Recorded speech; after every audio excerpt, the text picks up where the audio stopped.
দেশে অতি দ্রুত যৌথ অভিযান শুরু হবে বলে জানিয়েছেন নির্বাচন কমিশনার ব্রিগেডিয়ার জেনারেল অবসরপ্রাপ্ত আবুল ফজল মোহাম্মদ সানাউল্লাহ। তিনি বলেছেন, মেসেজ ক্লিয়ার, কাউকে সন্ত্রাসী কার্যকলাপ করতে দেওয়া হবে না।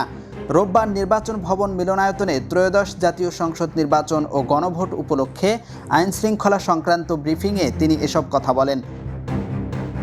ইসি সানাউল্লাহ বলেন, যারা দস্যুতা করতে চায়, যারা আমার ভাইকে হত্যা করতে চায়, যারা ভোটে বিশৃঙ্খলা করতে চায়, তাদের প্রতি মানবিক হব না। এ বিষয়ে আইন শৃঙ্খলা বাহিনীকে নির্দেশ দেওয়া হবে। যারা আবেগ ব্যবহার করে অপকর্ম করেছে, তার প্রতিদান তারা পাবেন। এই নির্বাচন কমিশনার বলেন, নির্বাচনের পরিবেশ ক্ষতি করে এমন বিষয়কে বাধা দেওয়ার নির্দেশ দিয়েছেন কমিশন। এখন থেকে মাঠ পর্যায়ে যৌথ বাহিনীর অভিযান চালু হবে।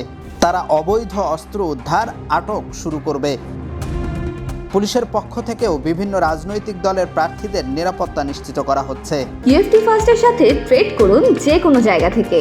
ক্যাম্পাসে ক্লাসের ফাঁকে, ঢাকার জ্যামে বসে কিংবা ঘরে বসে ট্রেডিং এখন হাতের মুঠোয়। তাই ট্রেড করুন যখন খুশি, যেখানে খুশি।